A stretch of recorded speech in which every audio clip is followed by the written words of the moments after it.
Subscribe करें और bell दबाएं ताकि कोई खबर रह न जाए।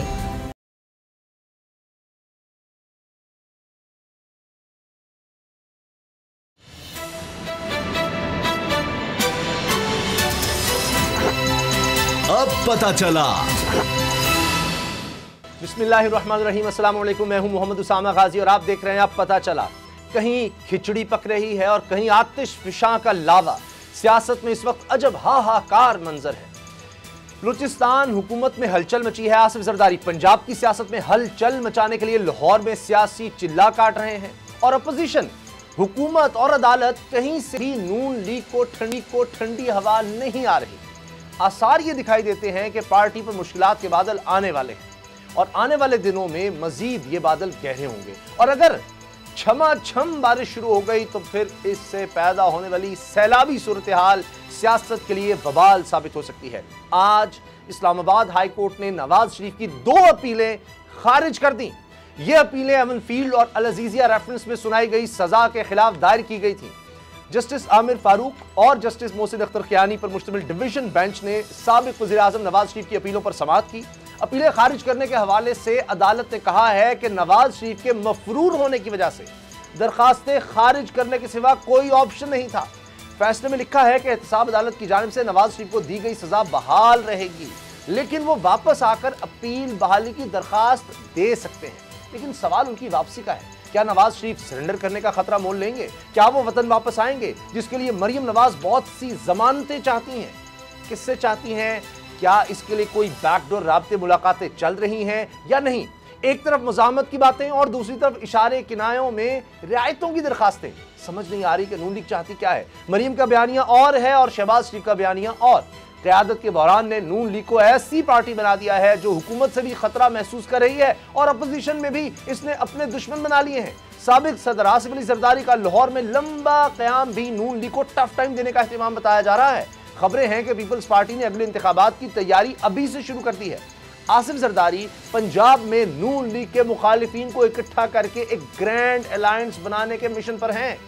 आसिफ जरदारी का यह मिशन कामयाब हो सकता है या नहीं, और आज के अदालती फैसले के बाद नवाज शरीफ की सियासत कहां खड़ी है, इसी से आगाज करेंगे। असद खरल बाबर डोगर मेरे साथ है। खरल साहब, कानूनी मामलात आप बहुत बेहतर तरीके से समझते हैं। आज प्रोग्राम जिस तरह शुरू हम कर रहे थे उससे पहले आप मुझे समझा रहे थे, ये जो फैसला है सब इसको बहुत बड़ा धचका करार दे रहे हैं शरीफ खानदान के लिए, नवाज शरीफ के लिए। लेकिन आपने एक और कानूनी पहलू भी मुझे बताया है, वो दूसरा रुख है इसका। देखिए उसामा साहब इतने माशाल्लाह तजर्बेकार खिलाड़ी हैं और कोई ना कोई उसमें से रिलीफ भी वो निकाल लेते हैं। अब ये जो जितनी भी ये मूव हुई है, ये मुझे बताएं कि ये अपीलों में कौन गया था? नवाज शरीफ साहब, मरियम साहिबा और कैप्टन सफदर साहब गए थे। किस लिए अपीलें? किसके खिलाफ? जो उनको एहतसाब अदालत से सजाएं हुई जी। और ये अपीलें कब दायर की गई? जब नवाज शरीफ साहब पाकिस्तान में थे। ठीक, उनकी मौजूदगी में ये अपीलें दायर हुई जी। अच्छा, इन्होंने अपने मुशावरत की, जो लीगल सीनियर जो उनके वकला हैं, उन्होंने कहा कि चूंकि कोई भी सज़ा अगर एहतसाब अदालत से या ट्रायल कोर्ट कोई भी हो, उससे आपको अगर सज़ा होती है तो उसका एक ख़ास टाइम पीरियड होता है। किसी में 30 दिन होते हैं, किसी में 60 दिन होते हैं, किसी में 90 दिन होते हैं। उस दौरान अगर आप उस सज़ा के खिलाफ एपलेट जो कोर्ट है, उसकी हायर कोर्ट, उसमें अगर अपील दायर कर दें तो दैन तो यह जारी बात है वो अपील कंसीडर होगी।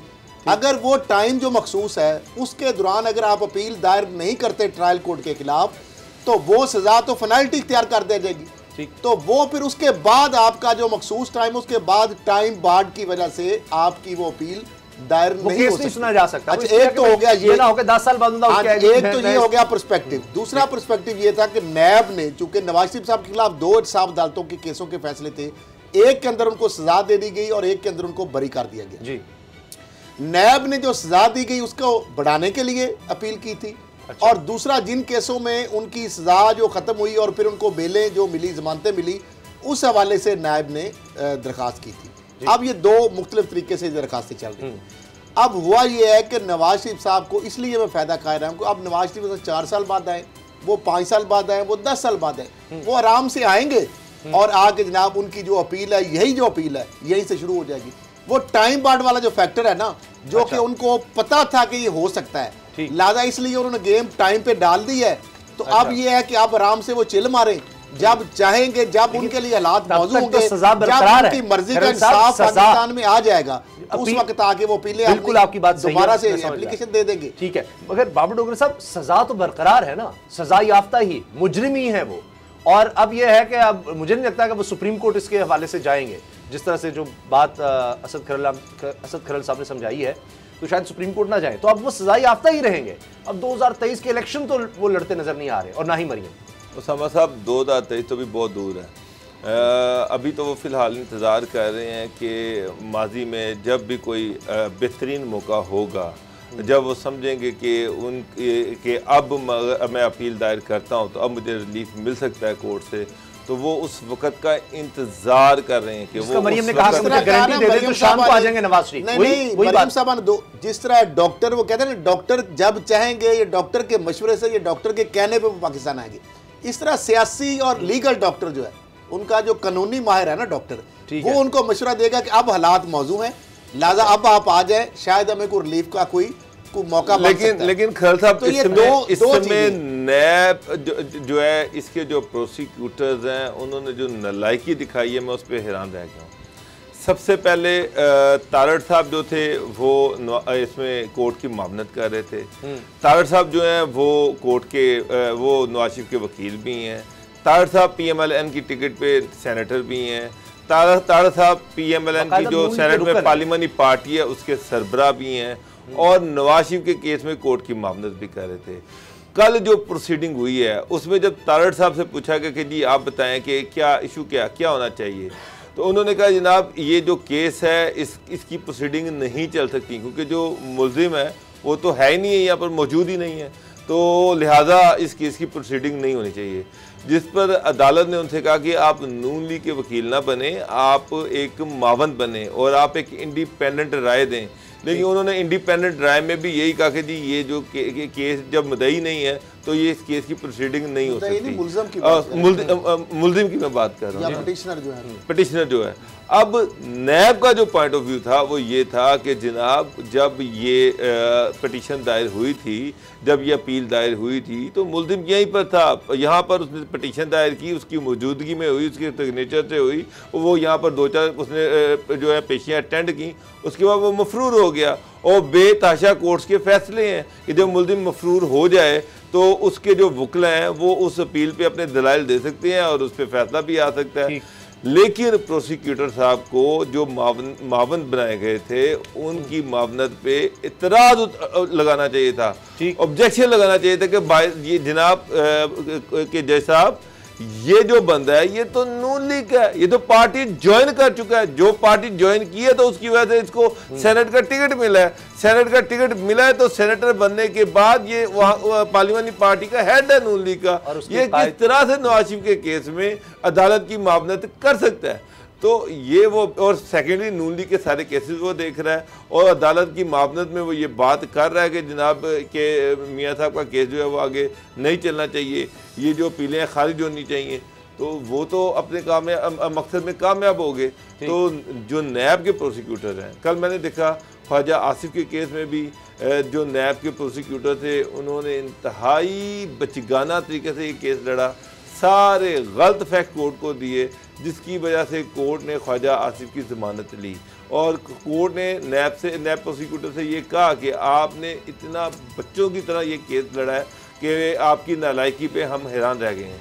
यानी कि एक जगह कुछ फिगर दिए जा रहे हैं, दूसरी जगह कुछ फिगर दिए जा रहे हैं, एक जगह कुछ कहा जा रहा है और दूसरी जगह उसके मुतजाद ही कोई दूसरी बात की जा रही है। सर वो तो आप पहले भी बता चुके हैं प्रोसिक्यूटर्स के हवाले से। उसामा साहब बात ये नहीं है, ये बड़े-बड़े केसेस हैं, लेकिन वहाँ पे केसेस ने मुल्क का लाहौर हाई कोर्ट की अगर बात की जाए तो वहाँ पे जो उनके वकील थे ख्वाजा आसिफ साहब के, वो भी कोई जवाब नहीं देते। मनी ट्रेल का हिसाब उनका ऊपर था कि एक होटल की कमाई थी और दूसरा था वहाँ पे अकामे से जो उनको तनख्वाह मिली थी। अब वहाँ पे भी ख्वाजा आसिफ का अपने नाम का अकाउंट है और यहाँ पे भी अपने अकाउंट का, अपने अकाउंट से अपने अकाउंट में पैसे भेज रहे हैं। अच्छा। नैब का ये सवाल है कि जनाब आपको जो तनख्वाह मिली जिस कंपनी से, उसने कहाँ कैसे दी, क्रॉस चेक के जरिए दी, अकाउंट के अंदर उस अकाउंट में जो आपके अकाउंट में जो दुबई में पैसे आए वो कहाँ से आए, उसका कोई जवाब ना नैब में देने के लिए तैयार है, जो होटल के आपके पैसे हैं वो कैसे आए? मैंने ये कई दफा आपने अकाउंट्स की बात की है ना, समझ इसमें हाई कोर्ट्स या सुप्रीम कोर्ट्स में जितने भी मुल्ज़मान को रिलीफ मिला है, नैब का लॉ नैब कोर्ट्स की हद तक तो ठीक है, लेकिन जब हाई कोर्ट्स में चीज़ें जाती हैं तो वो फिर नैब से ये पूछते हैं कि आपने क्या इन्वेस्टिगेशन की। ये तो कुछ भी नहीं, ये तो सीधी सीधी चीज़ें हैं जो उन्होंने नैब का कानून ये है ना कि अनएक्सप्लेन्ड जो वेल्थ है, जो अनएक्सप्लेन्ड वेल्थ है, क्योंकि बार बार हाई कोर्ट ये सवाल करती थी कि क्या ये केस अकामे का है, नैब कहता था नहीं वो FIA कर रही है। नैब ये कहता था कि आमदन से ज्यादा एहसासों का केस है। अब हमारा काम है कि डिफरेंशियल जो अमाउंट है, जो उनकी आमदन और जो उनके एहसास है, इसके अंदर जो वेरिएशन है, जो डिफरेंस है, वो मुल्ज़म के ऊपर burden of proof as per National Accountability Ordinance जो है 1999, वो मुल्ज़म ने साबित करना है। ये सर अगर मुल्ज़िम नहीं बताता, अगर मुल्ज़िम नहीं बताता तो नैब के इन्वेस्टिगेटर क्या कर रहे हैं? आप क्या समझते हैं कि मुल्ज़िम इतना कोऑपरेटिव है कि वो आपको सारी चीजें ये रख के बता देगा, ये ले नैब का कानून तो यही कहता है कि ये सारा कुछ आपके पास है, वो क्यों बताएगा? ने प्रूफ करनी है। अब कानून नैब का या तो बदल दे, जब तक आज सर बात ये नहीं है खैर साहब, मैंने एप्लीकेशन दी एक बंदे के बारे में नैब को, नैब तो पहले उस एप्लीकेशन को वेरीफाई करे, उसके बाद उसमें से उसकी इन्वेस्टिगेशन करे। अब मुल्ज़िम तो कभी भी नहीं मानता, मुल्ज़िम तो कभी भी नहीं कहेगा। इसलिए नैब का कानून बनाया गया कि व्हाइट कलर क्राइम है, मुल्ज़िम नहीं मानेगा तो लादा मुल्ज़िम की बात कर लेते हैं। नैब ने 2 जवाब जमा करवाए ख्वाजा आसिफ के केस में। एक में उन्होंने कहा जी कि जो टाइम पीरियड बनता है 1987 से 2018, दूसरे में कहा कि 91 से लेकर 2016 तक। एक जगह पे अमाउंट लिख दी 23 करोड़ रुपया, दूसरी जगह पे अमाउंट लिख दी 15 करोड़ रुपया। फिर नैब ने एक जगह पे नैब प्रोसिक्यूटर ये कह रहा है कि हम रेफरेंस दायर करने जा रहे हैं, हमें थोड़ा सा टाइम दे दें। वही नैब प्रोसिक्यूटर अब ये कह रहा है कि जनाब हम ये तहकीकात हो रही हैं, अभी क्योंकि ये तहकीकात हो रही है, इन्वेस्टिगेशन के प्रोसेस में है, लिहाजा इसको बेल मिलनी चाहिए। अब कोर्ट ये कह रही है कि जनाब फिर आप कोर्ट से झूठ बोलते रहे हो तुम, कि जब रेफरेंस का कह दिया तो फिर इन्वेस्टिगेशन तो नहीं हो सकती, नहीं हो सकती। तो ये चीजें ये नैब प्रोसिक्यूटर तैयारी नहीं करते, ये इनको पता नहीं कि वहां पे जाके दलाइल क्या देने। नैब की आपने बात कर ली, अब FIA की बात कर लें। हमजा साहब जो FIA में पेश हुए हैं, वो भी शहबाज शरीफ वाला जवाब मैंने दे दिया। उन्होंने कहा है कि अरबों रुपया किस तरह अकाउंट्स में आ रहा है, मेरे अकाउंट्स में या ये जो हमारे मुलाजमी बड़ी इंटरेस्टिंग है, मुझे नहीं पता, मुझसे ना पूछो। अच्छा, और सलमान शहबाज और बाकी लोग क्यों भाग गए मुझे नहीं पता, डायरेक्टर में जरूर था। सर कोई किसी भी कंपनी का कोई डायरेक्टर, अच्छा 10-20 रुपए भी पता लग रहा होता है उसको, जो मालिक साहब वो कह रहे हैं कि 2008 रुपया अकाउंट्स में जा रहा आ रहा है और मालिक को 2008 से 2018 तक वो कह रहे हैं जी मैं कौमी असम्बली का मेंबर रहा हूँ, और जो एंटी मनी लॉन्ड्रिंग के हवाले से वो कह रहे हैं जो कानून 2010 में बना है,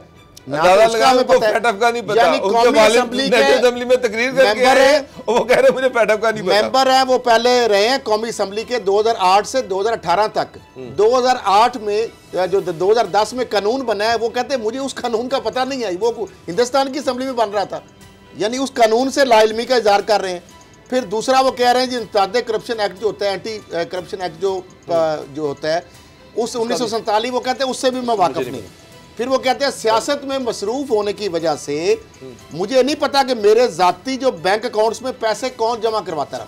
उसामा साहब कभी आपके अकाउंट में आज तक नहीं सर, मैं भी कोई करवा दे, मसरूफ रहता हूं, कोई करवा दे, कैसे करवा दे। अच्छा मैं और करूंगा, मैं और करूंगा। वो कह रहे हैं जी हम जो प्रोजेक्ट्स हो रहे थे उसके मुताल्लिक वो कहते हैं ना कभी इंजीनियर से मिला, ना कभी कंसल्टेंट और ठेकेदारों से कभी मुलाकात नहीं की। डॉक्टर साहब कभी ये मानते हैं कि हमजा शहबाज करोड़ों अरबों रुपया आ रहा है अकाउंट्स में, बताते रहे ये सड़क बनानी है, ये इस तरह करना है, यहाँ से ये जमीन खरीदनी है। अगली खबर पे जाने बहुत मुख्तसर इसमें एक चीज बताऊं कि एक नोटिफिकेशन शहबाज साहब ने किया था जिसमें अपने नीचे उन्होंने 2 बंदों को सारे इख्तियारात दे दिए थे।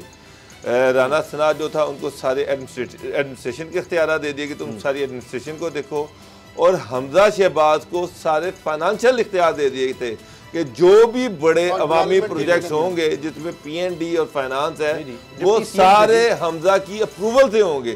और ये हमजा साहब ये कहेंगे जी अवामी जो डेवलपमेंट के फंड है उसका मुझे पता ही नहीं है कि कहाँ गए, तो ये तो बड़ा, हालांकि ये रिटर्न नोटिफिकेशन है सर अच्छा, उनको फिर वो हमजा कह को रहे ये नहीं हैं पता कि उनके अपने जाती अकाउंट्स में कहां से सलमान पैसा आ रहा है, तो बाकी बात और खत्म हो हमजा जाती है। शहबाज जरदारी कह रहे हैं जो सर नहीं जाती जो कह रहे हैं मेरे मुलाजमी जो ब्रूने मुल्क फरार है उसका नहीं पता। फिर वो कह रहे भाई क्यों चीफ कह रहे हैं? एग्जेक्टिव रमजान शुक्र का जरूर रहा हूं, लेकिन वो कह रहा है चपड़ासी और क्लर्कों जो उनके अकाउंट्स में 25 अरब यानी चपड़ासी और क्लर्कों के अकाउंट्स में 25 अरब आ रहे हैं, उसके वो चीफ एग्जेक्टिव हैं, उसका भी कोई पता नहीं है। फिर वो कह रहे हैं कि अगर इन 25 अरब रुपए आए हैं, वही जरदारी वाला सवाल, वही नवाज शरीफ वाला, तो कहते हैं उनसे पूछे मेरा इससे क्या ताल्लुक, कहता है मैं उसे जायज है या नाजायज है मेरा इल्जाम है ना, वो कहते हैं इसका अदालत में जवाब मेरी कानून अच्छा, देगी, अदालत पर उनको है, अदालत में चलो वहां से ही कुछ मिलेगा। अच्छा वैसे उनको चाहिए कि वही वो जो शहबाज शरीफ साहब पढ़ते हैं हबीब जालिब की, मैं नहीं जानता मैं नहीं मानता, बस हर जगह यही FIA नैब अदालत जी मैं नहीं जानता मैं नहीं मानता, कुछ जानते। अच्छा सर फवाद चौधरी का मैं देख रहा था अभी ब्रेकिंग उनके टिकट चल रहे थे, वो आपने अपनी बात बिल्कुल सही कही जो नवाज शरीफ के केस के हवाले से, मगर वो कह रहे हैं कि ये इंसाफ की कानून की फतह है कि नवाज शरीफ के खिलाफ फैसला आया है कि उनकी अपीलें खारिज हुई हैं और उनकी सज़ा बरकरार है, वो बदस्तूर मुजरिम हैं, बदस्तूर मफरूर हैं, और साबित हुआ कि उन्होंने ये सारा कुछ जो है ये करप्शन की और ये सर हाई सारा कोर्ट ने पैसा फैसला नहीं दिया, हाई कोर्ट ने तो फैसला दिया ही नहीं है। फवाद चौधरी साहब वो तो पहले भी मुलजिम ही थे सर, मैं तो फवाद चौधरी साहब का बता रहा हूं, ये लोग मिसगाइड करते कानूनदान भी हैं, ये लोग मिसगाइड करते हैं। हाई कोर्ट का फैसला फैसला तो भी आना है, उसको तो वो जब मर्जी जाके अपील कर सकता है, उसको वो जो टाइम बार था उससे निकल गया, अब वो एक देखेगा कि कब उसकी मर्जी की कोई जुडिशरी आएगी, उसमें नैब अदालत का फैसला बरकरार है, नैब अदालत का फैसला बरकरार है, वो बरकरार है, वही है सजा वहीं की वहीं है, इसलिए वो फतवा बरकरार दे रहे हैं। मैं आपकी बात मान मुझे एक बात बता दें, हाई कोर्ट ने इस फैसले पे स्टे कब दिया था? नैब कोर्ट के फैसले पे कोई स्टे हुआ था? नहीं, लेकिन अपीलें तो यही थी ना कि उसको खत्म किया जाए, स्टे तो नहीं ना हुआ, खारिज हो गया, स्टे तो नहीं ना हुआ, नहीं हुआ, तो फिर कौन सा नया फैसला आया सर? सर ये कि उनकी जो अपील थी कि भाई ये फैसले के खिलाफ आप फैसला दें कि भाई ये गलत है, वो जो चाहते थे उनको मिल गया, उन्होंने खारिज कर दी, दरखास्त खारिज हो गई, जो चाहते थे वो चाहते थे चले, और हुकूमत जो चाहती थी शायद उसको मिल गया। फवाद चौधरी के बयान से यही लग रहा है दोनों खुश हैं। अच्छा जरदारी साहब जो कुछ कर रहे हैं, बहुत कम वक्त रह गया लेकिन ये बड़ा अहम है, जरदारी साहब पंजाब में उन्होंने डेरे डाले हुए हैं और मंजूर भट्टू साहब एक बड़ी शख्सियत, साबिक वज़ीर आला पंजाब, उन जैसी शख्सियत मिल रही है और कह रही है कि जी मैंने तो पीपल्स पार्टी कभी छोड़ी नहीं। इसी तरह से दीगर लोग जनूबी पंजाब से लोग, ऐसे लोग जो नून लीग में रहे वो लोग आ रहे हैं, तो ये बाबर साहब खतरे की घंटी तो है, खासतौर पर नून लीग के लिए, PTI के लिए भी होगी। तो पूरी कोशिश कर रहे हैं कि बड़े बड़े अहम लोग या इलेक्टेबल्स जो हैं वो साथ शामिल कर सकें जरदारी साहब, और कहीं कहीं उनको उसमें सक्सेस मिल रही है। और अभी से उन्होंने 1.5-2 साल रहते हैं, अभी से उन्होंने इलेक्शन की तैयारी शुरू कर दी है। अच्छा समझ, इसमें दो बड़ी चीज़ें हैं। पहली चीज़ ये है कि जरदारी साहब के पास कौन सी ऐसी गिदड़ सिंगी है कि लोग उनको वोट डाल देंगे। पहला सवाल तो ये है, वो ये कह रहे हैं कि एंटी नून लीग जो वोट बैंक है, मैं उस पर सारा जो है उस पे फोकस कर रहा हूँ। तो पहली बात, एंटी जो नून लीग वोट बैंक है उस पर पहले ही जो सबसे बड़ी पार्टी जो इसमें स्टेक होल्डर है वो है PTI। जिस पंजाब में जो असल मार्का था, जो असल मुकाबला था, वो PTI वर्सेस PMLN था। आप दस्की का इलेक्शन ले लें, आप गुजरांवाला का ले लें, सियालकोट का ले लें, वजीराबाद, जितने भी यहाँ पर इलेक्शन हुए हैं वहां पर पीपल्स पार्टी का तो कोई कैंडिडेट नजर ही नहीं आया। कोई नजर आपकी याद में है कि पार्टी के किस कैंडिडेट को कितने वोट पड़े थे? तो वो तो एंटी नून लीग वोट बैंक जो है, वो जो वोटर है वो PTI को डाल रहा है। तो जरदारी साहब कौन से वोट बैंक पे नजर रख के बैठे हुए हैं? पहली बात। दूसरी बात ये है कि हमजा शहबाज से भी वो मिल रहे हैं, चोई पिरलाई से भी मिले हैं, हमजा शहबाज से भी मिल रहे हैं, और अपोजिशन में उनका आपस में अलायंस भी है, और साथ ही ये कह रहे हैं कि पंजाब में जो एंटी नून लीग वोट बैंक है उस सारे पे हम कब्जा कर लेंगे, वो जो मेंबर्स हैं जो उनको टूट के उनके से गए हुए हैं उनको वापस लेके आएंगे। हाँ, उसका एक प्रेशर जो है ना जरदारी की मौजूदगी का, वो PMLN पे सिर्फ इतना है कि अगर मरियम और नवाज शरीफ अपने बयानिए पे कायम रहते हैं तो नून लीग के अंदर अगर कोई टूट फूट होती है तो जरदारी साहब उसका बेनिफिट ले सकते हैं। लेकिन मेरा ख्याल है कि अगर नून लीग से कोई बंदा टूटता है तो उसकी पहली प्रेफरेंस PTI होगी, पीर पार्टी नहीं होगी, क्योंकि पीर पार्टी का अपना तो कोई वोट बैंक है ही नहीं है। पंजाब में जरदारी ने बड़ी मेहरबानी से वो सारा वोट बैंक जो था 2008 में पीर पार्टी पंजाब में दूसरी बड़ी पॉलिटिकल पार्टी थी, 2002 में पीपल्स पार्टी पंजाब की सबसे बड़ी पॉलिटिकल पार्टी थी, 2008 में दूसरी बड़ी पॉलिटिकल पार्टी थी और 2013 में पीपल्स पार्टी पंजाब में नहीं थी। 2018 में पीपल्स पार्टी का पंजाब में कोई नामो निशान नहीं था, 2-3 सीटें मिली थी। कोशिश तो अब सर चले खरल साहब ब्रेक से पहले वो कोशिश देखें, एक तरफ सुप्रीम कोर्ट सिंध गवर्नमेंट के हवाले से जो सुप्रीम कोर्ट के रिमार्क सामने आ रहे हैं और जिस तरह कराची और सिंध में करप्शन की दास्तानें सामने आ रही हैं, मुझे ये बताएं कि पंजाब का वोटर पीपल्स पार्टी को वोट क्यों डालेगा, मेरा एक सवाल है। सर देखें, एक तो सिंध में जिस तरह से वोट डलता है उस तरह पंजाब में भी आ सकता है दोबारा। और इलेक्टेबल्स की सियासत और होती है। 25-30 करोड़ पे आपके पास हो सर खरल साहब, आपको दे दिया जाए तो मेरा ख्याल है आप भी इलेक्शन बड़ा तगड़ा लड़ लेंगे, इन लोगों से अच्छा लड़ लेंगे।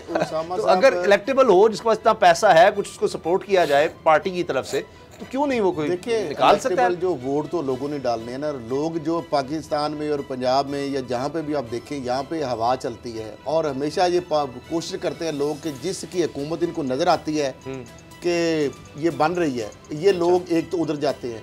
फिर पार्टी का डिपेंड करता है कौन सी पार्टी, आज़ाद और पार्टी के कैंडिडेट के ऊपर बड़ा फर्क। फिर बरादरीज़म है, धड़ेबंदियाँ हैं, बहुत सारी चीज़ें हैं। अब जरदारी साहब और इससे पहले तो जाता है बिलावल भुट्टो जरदारी साहब भी यहाँ बैठे हैं, उन्होंने भी कहा था किला लगा लिया जी, लाहौर में बैठ गया। उसके बाद जब कैंपेन चली उस वक्त भी बिलावल ने बहुत जी मोबिलाइज कर दिया पीपल्स पार्टी और इलेक्शन में बड़ा जनाब क्लीन स्वीप कर लेंगे। जरदारी साहब इससे पहले भी कई दफ़ा आके पंजाब में उन्होंने डेरे डाले हैं, बिलावल भुट्टो जरदारी साहब ने डेरे डाले हैं। अब जो मामला ये है कि जो इन्होंने जलसे करवाती नहीं पीपल्स पार्टी के, उससे भी कोई फर्क नहीं पड़ेगा। बंदे जो इन्होंने तोड़ने हैं वो वही बात है कि बंदे पीटीआई से छोड़ के जाने के लिए तैयार नहीं होंगे यकीनन। फिर उसके बाद काफ लीग के बंदे भी उधर जाने के लिए तैयार नहीं होंगे। अब बंदे अगर जाने हैं तो वो जाने हैं नून लीग से। अब नून लीग से जो सूरत हाल बन रही है, जब तक ये शहबाज शरीफ साहब, मरियम साहब जो नवाज शरीफ का आपस में बयानियों का टकराव है, इस टकराव अगर बरकरार रहता है, हेड ऑन रहता है, जब लोगों को पता लगेगा कि नवाज शरीफ साहब और शहबाज शरीफ किसी सूरत भी आपस में एक पेज पे नहीं आ रहे, तो फिर लोग अपने फ्यूचर के बारे में देखेंगे। जिस तरह खोसा बरादराना है, वहाँ पे उनका बयान भी इस तरह का आया कि मैं सियासत में एक्टिव नहीं हूँ, लेकिन जरदारी साहब से उन्होंने अच्छे रिलेशन की बात भी की है, क्योंकि नून लीग के साथ उनके कोई अच्छे रिलेशन नहीं है नवाज शरीफ साहब के, शहबाज शरीफ के साथ। इस तरह और कुछ लोगों के ऊपर जरदारी साहब की नज़र है। जरदारी साहब चाहते हैं किसी ना किसी तरीके से पंजाब के अंदर उनको कुछ ना कुछ शेयर मिल जाए, और इस तरह बलूचिस्तान में भी वो शेयर चाहते हैं। बलूचिस्तान के अंदर नून लीग के लोग जो अल्टीमेटली दोनों जो लोग हैं, एक साबिक वज़ीर आला उनका है और सूबे का सदर भी था, उसके बाद अब्दुल कादिर बलोच जो है वो वफाकी वज़ीर थे, नवाज शरीफ के बड़े करीबी साथियों में शुमार होते थे। वो दोनों जो लोग हैं वो चले गए जरदारी साहब के कैंप में। अब पंजाब में भी इस तरीके से वो चाहते हैं कि कोई जो इलेक्टेबल हैं, जो कोई पुराने बंदे हैं, कुछ नए बंदे हैं, इस तरह मिला मिलूम के मरगूबा बना के एक एग्जिस्टेंस बनाई जाए पीपल्स पार्टी। कादिर बलोच साहब एक बड़ी शख्सियत, सनाउल्लाह ज़ाहरी बलूचिस्तान में आप देखें वज़ीर आला रहे हैं, उनका कबीला है, वो इलेक्टेबल, मतलब इलेक्शन को जीत सकते हैं ये लोग। तो इसी तरह के वो लोग ढूंढ रहे हैं पंजाब में भी, अगर उनको लिखे तो बड़ी बात होगी। लेकिन अभी तक आपको लग रहा है ऐसा कुछ नहीं होने वाला? अभी तक तो ऐसे आसार नजर नहीं आ रहे जी। न्यूज़ अपडेट्स है, न्यूज़ अपडेट के बाद बताएंगे कि किस तरह रिंद अब जाम से नाराज हैं। ब्रेक के बाद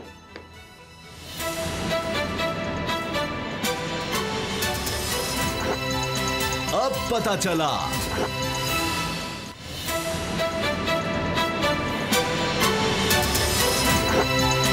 अब पता चला। बलूचिस्तान के वज़ीर तालीम और पाकिस्तान तहरीक इंसाफ के पार्लियामेंट लीडर हैं जी सरदार यार मोहम्मद रिंद साहब, उन्होंने ओहदे से इस्तीफ़ा देने का ऐलान कर दिया। नाराज़ हैं वो वज़ीर आला से। अब देखिए, वज़ीर आला बलूचिस्तान जाम कमाल से रिंद साहब नाराज़ हो गए हैं।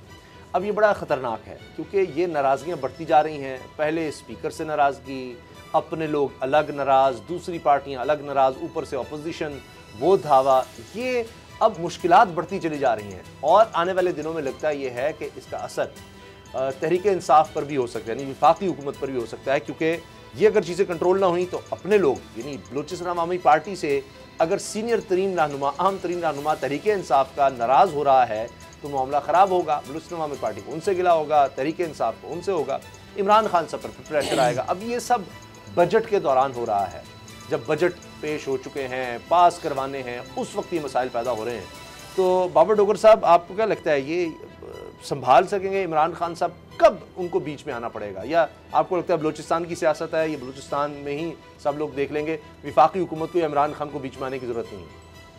देखिए उसामा साहब, असल इशू ये है कि बलूचिस्तान में हर तीसरा बंदा जो है वो चीफ मिनिस्टर का कैंडिडेट है, चाहे वो यार मोहम्मद रिंद हो, चाहे वो भूटानी हो, या स्पीकर बलूचिस्तान असम्बली हो, ये सारे सीएम के बनने के लिए ये एफर्ट कर रहे हैं। और इनमें से हर कोई जो है उसने अपोजिशन के बंदों को भी अपने काबू में किया हुआ है और उसमें बाप पार्टी के बंदों को भी किया हुआ है। उसके साथ साथ जो चेयरमैन सेनेट हैं वो और जाम कमाल, इनके दरमियान भी शदीद इख्तलाफात आपस में चल रहे हैं। तो जो सेनेटर क्या नाम है उनका, वो चेयरमैन सेनेट जो है सादिक सिंजरानी साहब, वो जो है वो भी ये चाह रहे हैं कि जाम कमाल को हटाया जाए और उसके वहाँ पे नया चीफ मिनिस्टर लाया जाए। अब जब वहाँ पर इतनी ज़्यादा मुखालफत है, अपोजिशन जो है वो ये लड़ रही है कि जनाब उनके बंदों को डेवलपमेंट के फ़ंड नहीं मिल रहे, और वो लोग जो उनसे हार के वहाँ पर बैठे हुए हैं उनको गवर्नमेंट डेवलपमेंट के फ़ंड दे रही है, और उन अपोजिशन को भी हुकूमती बंदों की सपोर्ट है किसी न किसी तरह से। उसको स्पीकर, वो तो जाम कमाल तो खुद कह चुके हैं कि जो स्पीकर बलूचिस्तान है वो अपोजिशन को सपोर्ट कर रहे हैं, अनड्यू सपोर्ट की वजह से ये सारा कुछ हुआ।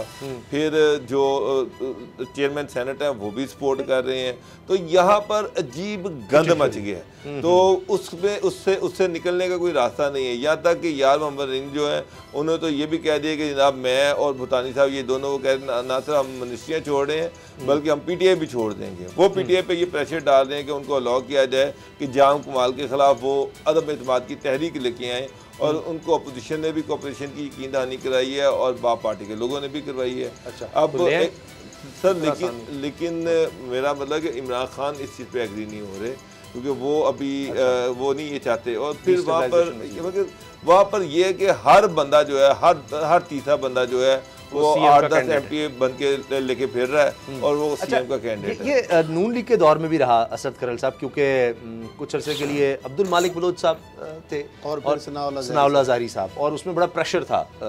मियां नवाज शरीफ नहीं चाहते सनाउल्लाह ज़ारी को पहले वज़ीर आला बनाना। में बाकायदा एक मुआहदा हुआ था और उस मुआहदे के तहत ये तय पाया था कि 2.5 साल जो है आधा टाइम जो है वो मालिक साहब रहेंगे और उसके बाद आधा टाइम जो है वो सनाउल्लाह ज़ारी साहब रहेंगे। वो एक एग्रीमेंट हुआ था और उस एग्रीमेंट के तहत दोनों पार्टियों को मौका दिया गया था। वो सनाउल्लाह ज़ारी साहब के बाद में तो तरीके अदम एतमाद आ गई और सारी सूरत हाल बनी। अब मामला ये है कि यार मोहम्मद रिंद साहब वज़ीर तालीम है, उन्होंने इस्तीफ़ा दे दिए। उसके बाद मोहम्मद कमाल अलियानी साहब हैं, वो भी ऑलरेडी इस्तीफ़ा दे चुके हैं। सरदार साले मोहम्मद भूटानी साहब हैं, सीनियर वज़ीर बल्दियात थे, वो ऑलरेडी इस्तीफ़ा दे के जा चुके हैं जाम कमाल साहब से फटने की वजह से। अब्दुल कदूस बजंजर साहब हैं, वो स्पीकर हैं। जाम कमाल साहब खुद कह चुके हैं कि जनाब वो अपोजिशन के साथ मिले हुए हैं।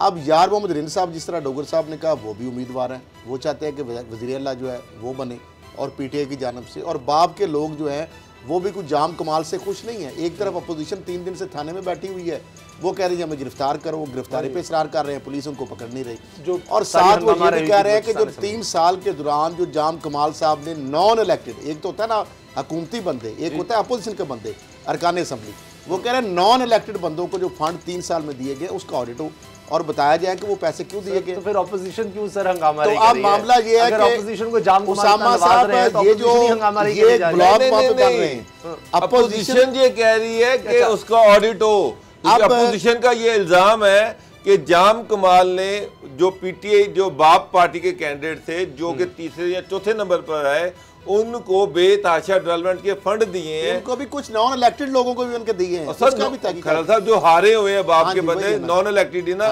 इल्जाम ये कि उनको फंड दिए गए। आवामी पार्टी भी तो आप कह रहे हैं नाराज है।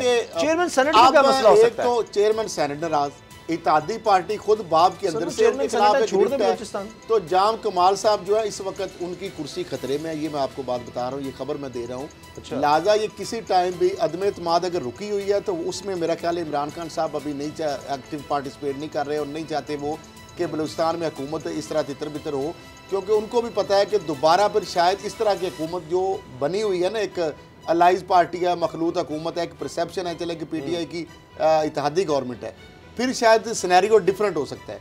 क्योंकि अभी जो मामलात हैं जो स्पीकर साहब के हैं, यार मोहम्मद रिंद साहब तो ये यहाँ तक कह चुके हैं, जिस तरह भूटानी साहब भी वो ये कह चुके हैं कि अगर पीटीआई इस सारी सूरत हाल में इस सिचुएशन को हैंडल नहीं करती, मरकज़ नहीं हैंडल करता, तो हम पार्टी छोड़ सकते हैं, वो तो यहाँ तक जाने के लिए तैयार है। तो इसका मतलब ये है कि उनकी दाएं बाएं अलाइनमेंट हो चुकी है।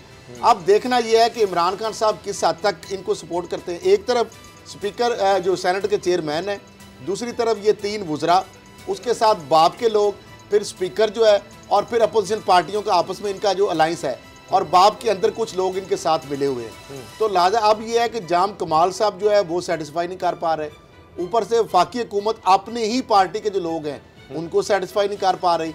तो अल्टीमेटली तो ये बात यहाँ तक रुकेगी नहीं, ये अल्टीमेटली बात आगे जाएगी और ये बलूचिस्तान हुकूमत के अंदर ये क्राइसिस पैदा होगा। अगर अदम एतमाद की तहरीक आएगी, उसमें अब वज़ीर आला के कितने उम्मीदवार हैं, कौन वज़ीर आला बनता है, इस पे फंडा पड़ेगा। अगर आ भी जाती है, अगर नाकाम हुई तो फिर भी शायद कुछ ठंड पड़ जाए, डिस्टेबलाइजेशन कहीं रुके, लेकिन अगर कामयाब हो गई तो फिर एक मसला बनेगा। मैं आपको ये बात बता दूं, अच्छा, जिस दिन तरीके अदम एतमाद आ गई, ये तरीके अदम एतमाद कामयाब होगी, बलूचिस्तान की डायनामिक्स मैं समझता हूँ, आपको शायद अंदाजा नहीं, वहाँ पे पैसा भी चलेगा, वहाँ पे पैसा भी चलेगा, और वहाँ पे डील डन पहले हो जाएगी। तरीके अदम आने से पहले सारी चीजें सेट हो जाएंगी, खुफिया हाथ भी चलेंगे और फिर सारा कुछ जब होगा। खुफिया हाथ चलेंगे तो फिर वही होगा जो वो चाहते हैं। सर तो फिर वो पहली चीजें सेटल कर लेना। लेकिन बाबर डोगर साहब, जो इस वक्त नजर आ रहा है, ये बात हो रही थी पंजाब में वज़ीर आला पंजाब को हटा लेगी, पीपल्स पार्टी वहाँ कोशिश कर रही थी, वो तो नून लीग कह चुकी है, नून लीग कह रही कि 2023 से पहले तो कोई जरूरत नहीं हमें, और टाइम बातें थोड़ा तो यहाँ पर हो रही थी। कभी हम मुराद अली शाह के बारे में सुनते थे, जी नैब उनको बुला रहा है, ये हो रहा है, पेश नहीं हो रहे, ये सब कुछ इस तरह कैसे चल रहे थे। ये अचानक से ये बलूचिस्तान में चल तो रहा था मामला, ही नीचे नीचे था, तूफान फील हो रहा था। हमने खुद अपने प्रोग्राम में रिंद साहब को बुलाया, वो बड़े नाराज नजर आ रहे थे, अपनी पार्टी से भी नाराज थे, और बलूचिस्तान में काम नहीं हो रही, सब था।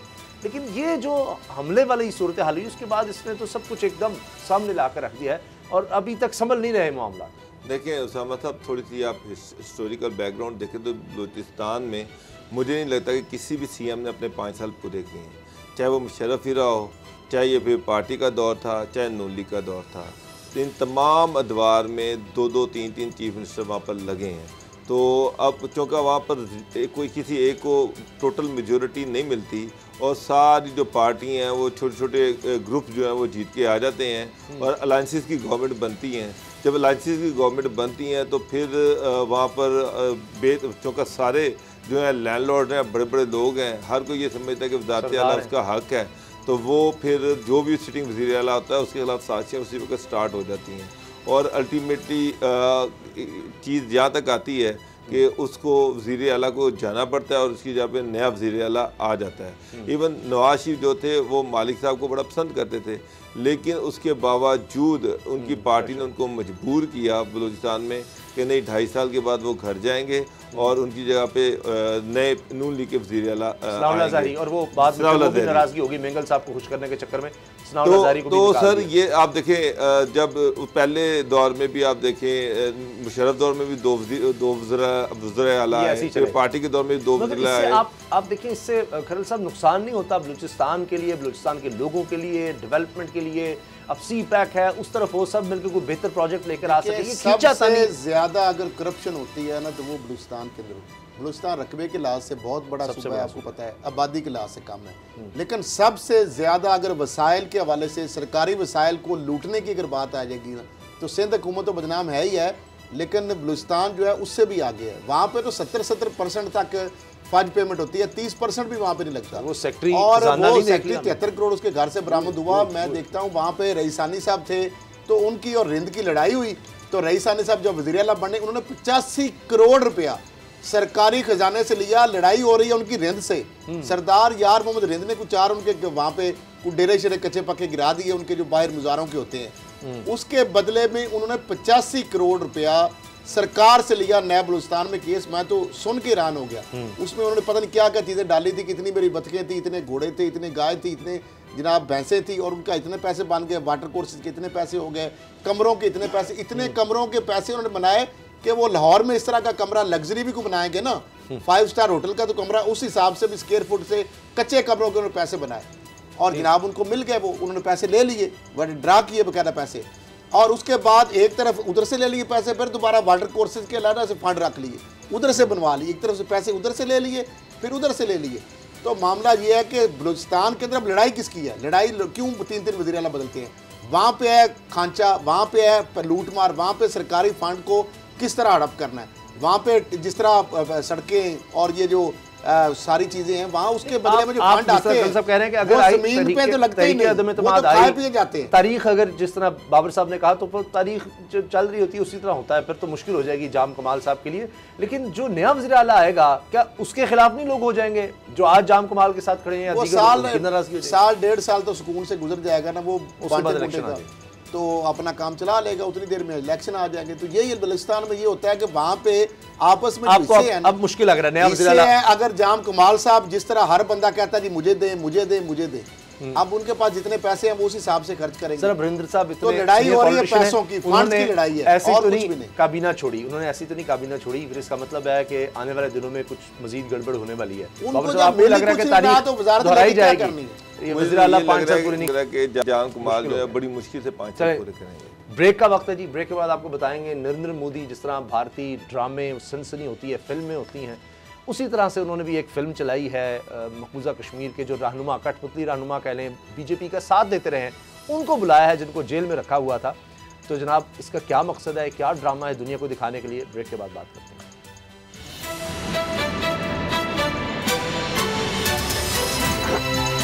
अब पता चला।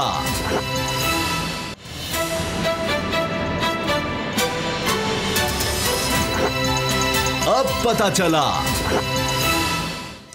नरेंद्र मोदी ने एक ड्रामा रचाया और मकबूजा कश्मीर के जो रहनुमा हैं उनको बुलाया मुलाकात ये, और मुलाकात का मकसद ज़राए बताते हैं कि ये था कि एक नई हल्काबंदी इस तरह से की जा रही है कि हिंदू अक्सरियती इलाके जो हैं उनको इस तरह से किया जाए कि ज़्यादा से ज़्यादा सीटें वहाँ से बीजेपी मज़ीद निकाल सके। फिर ये कि इंटरनेशनली दिखाना ये चाह रहे हैं मोदी कि जी सब कुछ नॉर्मल है, देखें लोग मुझसे मिल रहे हैं, मकबूजा कश्मीर के वो रहनुमा जिनको मैंने कैद में जेल में रखा हुआ था वो आ रहे हैं, मिल रहे हैं, सब कुछ नॉर्मल, सब ठीक है। और फिर इंतखाबात आगे हमने करवाने हैं और वो इंतखाबात होंगे और देखिए बिल्कुल साफ शफाफ इंतखाबात, यही लोग हिस्सा ले रहे हैं, इन्हीं को इसलिए हमने बुलाया। लेकिन दूसरी तरफ से ये खबरें भी आ रही हैं कि मुतालबात रखे गए हैं और ये साफ कहा जा रहा है कि जी जो आर्टिकल 370 जिसका खात्मा किया था, जिसमें एक अलग रियासत का एक तरह से दर्जा था, खुसूसी हैसियत हासिल थी मकबूजा कश्मीर को भारतीय आइन में, वो जिस तरह से ख़त्म किया गया था 5 अगस्त 2019 को, उसको वापस किया जाए, ये बातें हुई हैं। लेकिन मोदी इतना कुछ सीधा नहीं है कि उसने जो काम किया उसको वापस कर लेगा। तो असद खरल साहब ये दुनिया को दिखाना था कि जी ये सारे मुलाकात के लिए आ रहे हैं, सबको रिहा कर दिया गया है, वहाँ पर सब ठीक चल रहा है, असल तो मकसद ये था। APC सिवाय ड्रामे की कुछ भी नहीं है। और जिस तरह आपको पता है इन्होंने एक जाली ऑब्जर्वर बुलाए थे जो बाद में वो NGO पकड़ी भी गई थी और उसके बाद एक रिपोर्टें जारी की थी और बाद में सारी चीज़ें एक्सपोज हो गई, किस तरह उनको बुलाया और क्या, ये उसके बाद दूसरा ड्रामा है मोदी का दुनिया को बेवकूफ़ बनाने के लिए। लेकिन दुनिया इतनी, पहली बात तो ये है कि मकबूजा कश्मीर की जो तर्जमान पार्टियाँ हैं, गिलानी साहब हैं, मीर वाइज हैं, जो हरियत कॉन्फ्रेंस है, वहाँ पे एक्चुअल जो उनकी नुमाइंदा जमातें हैं उनको तो इसमें बुलाया ही नहीं गया। दूसरी जानब महबूबा मुफ्ती जो हैं और दूसरे जो साबिक वज़राल हैं जो कठपुतली रहे हैं, जिनके बारे में आपको पता ही है, वो इंडियन जो हुकूमत है उसके ज़रिए असर रहे हैं और अपने ही मुसलमान भाइयों पे वहाँ पे जुल्म ज़्यादतियों में वो पेश रहे हैं।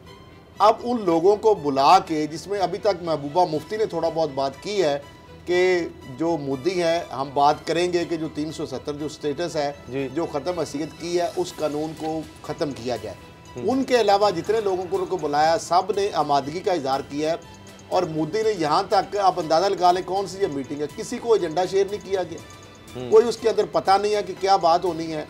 अब उसके ऊपर ये एक, और जिस तरह वहाँ के मीडिया आपको पता है कंट्रोल्ड मीडिया है वहाँ पे, और जो चीज़ें जारी होंगी, जो अलामिया जारी होगा वो वही होगा जो मोदी चाहेंगे। तो लिहाजा पूरी दुनिया को एक मिसलीड किया जाएगा, पूरी दुनिया को बेवकूफ़ बनाने की कोशिश की जाएगी। उसमें 20-25 लोग मुख्तलिफ बुलाए हैं उन्होंने, लेकिन उसमें हकीकी जो मकबूजा कश्मीर के लोगों का जो नुमाइंदा है उनको नहीं बुलाया गया।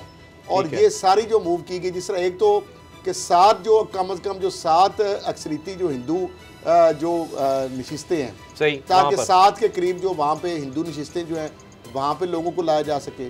फिर जिस तरह आबादकारी की बात होगी, हल्का बंदियों की बात होगी, और ये मोदी साहब इनको लॉलीपॉप दे रहे हैं, इन रहनुमाओं को बुला के उनको अट्रैक्ट करेंगे कि आपको हम इलेक्शन में लाते हैं, आपको हम वज़ीर आला बनाते हैं, तो लिहाजा ये उनको लालच देने के लिए उनको बुलाया गया है और दुनिया को ये दिखाने के लिए कि देखे जनाब वहाँ की जितनी भी लीडरशिप है उसको तो कोई एतराज़ नहीं है। तो ताकि पाकिस्तान का जो शोर शराबा है, जो यूएनओ की जो रेजोल्यूशंस हैं, उसको तासर को ज़ायल किया जा सके। सही। अच्छा, अब ये सारा कुछ हो रहा था बाबर डोगर साहब के, एक तो आज़ादी की जिद्दोजहद चल रही है मकबूजा कश्मीर में, मुसलसल चल रही है, उसमें ये लोग थे, ये सियासी तौर पर सामने आ जाते थे, इलेक्शन में कोई इतने वोट भी नहीं डलते थे, लेकिन चलो इनको सीटें मिल जाती थी, मरात मिल जाती थी।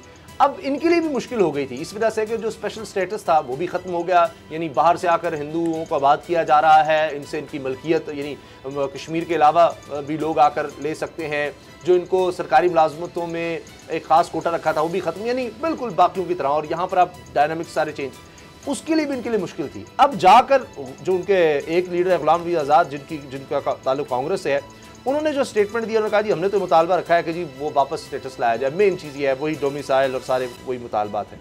लेकिन क्या मुद्दी ये मानेगा, वो कभी भी ये बात मान सकता है आपके ख्याल से इनको कोई, या ये कि हाँ वो दोबारा रियासती स्टेटस बहाल कर दे, उसमें जो खुद मुख्तारी मिली हुई थी स्पेशल स्टेटस, और उसके बदले इनसे हल्का बंदियाँ मनवा ले, इलेक्शंस बनवा रहे, ताकि इनको वैसे ही वो माइनॉरिटी में ले जाए। उसामा साहब, उम्मीद शाह जो ने और जो मोदी ने वहाँ पे जो तकारीर की हैं, उसमें उन्होंने उम्मीद शाह ने अपनी तकरीर में कहा कि उनका सबसे बड़ा फोकस जो है वो ये है कि आज़ाद कश्मीर के अंदर फौरी तौर पर हल्का बंदियाँ की जाएँ और उन हल्का बंदियों की बुनियाद पर वहाँ पर इलेक्शन करवाए जाएँ, नई हल्का बंदियाँ और उसके बाद इलेक्शन। और वो इस सिलसिले में इन सबसे उन्होंने कोऑपरेशन मांगा है, मदद मांगी कि वो इसको सपोर्ट करें। ये लॉलीपॉप था कि जनाब नई हल्का बंदियाँ हो जाएंगी, इलेक्शन हो जाएगा और कश्मीर का इक़्तिदार जो है वो आपके हवाले कर दिया जाएगा। अब कांग्रेस जो है वो हल्का बंदियों की बुनियाद पर वो ये कोशिश कर रही कि वो इलाके जहाँ पर हिंदू मेजॉरिटी है वहाँ पर इस तरह की हल्का बंदियाँ की जाएँ कि उनमें कुछ मुस्लिम इलाके भी थोड़े थोड़े शामिल कर दिए जाएँ, ताकि हिंदू मेजॉरिटी इलाकों में जब मुसलमान इलाके मर्ज करके इस तरह की कोशिश की जाएगी कि हिंदू मेजॉरिटी वहाँ पर ज़्यादा सीटें जीत जाएगी और मुसलमान मेजॉरिटी में होते हुए भी वो माइनॉरिटी बन जाएंगे। तो वो इस तरह की हल्का बंदियाँ चाह रहे हैं। और उसके साथ साथ कुछ पार्टियाँ थीं, मतलब आपने आज़ाद की बात की, इस तरह से उमर अब्दुल्ला, फारूक अब्दुल्ला ये भी वहाँ पर मौजूद थे। इन्होंने भी वहाँ पर कहा कि जी जब तक 371-70 का जो फैसला वो रिवर्ट नहीं होता उस वक्त तक, और स्टेटहुड जो है कश्मीर की आइडेंटिटी पहले वाली सामने नहीं आती, उस वक्त तक मुश्किल है। लेकिन उन्होंने इनको ये लॉलीपॉप दिया है कि आप पहले हल्का बंदियाँ और जो है उस पर एग्री करें तो हम बाकी चीज़ों को भी आहिस्ता आहिस्ता साथ लेके चलेंगे, इनको भी देखेंगे। अब ये जो इशू है ये बड़ा अहम है कि महबूबा मुफ्ती तो उन्होंने तो यहाँ तक कह दिया कि जनाब इसमें इस्लामाबाद को भी कंसल्ट किया जाए, उसको भी शामिल किया जाए, उसकी भी राय जो है वो ली जाए। तो जो कि जो कि इंतहाई नापसंदीदा चीज़ है मोदी के लिए। तो मुझे ये लग रहा है, देखिए हुर्रियत का ऑफर तो पहले इसको जो है वो, और पाकिस्तान का मौक़िफ़ आ गया है कि जी ये इससे कम पर तो बात 300 बात होगा, फिर मुज़ाकरात की तरफ आएंगे। पाकिस्तान मुज़ाकरात में तैयार ने तो ना उसको बुलाया और उन्होंने इसका बायकॉट किया। फारूक अब्दुल्ला और सबको पता है कि अगर किसी भी इशू पे उन्होंने कोई लचक दिखाई तो उनका कश्मीर में उनकी सियासत ख़त्म हो जाएगी। कोई अपनी सियासत की बलि देने को तैयार नहीं है।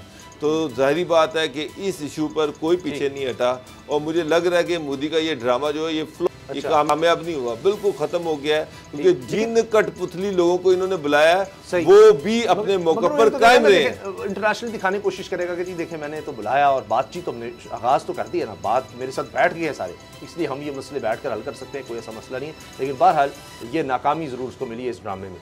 प्रोग्राम देखने का शुक्रिया, इजाज़त दीजिए, अल्लाह हाफ़िज़।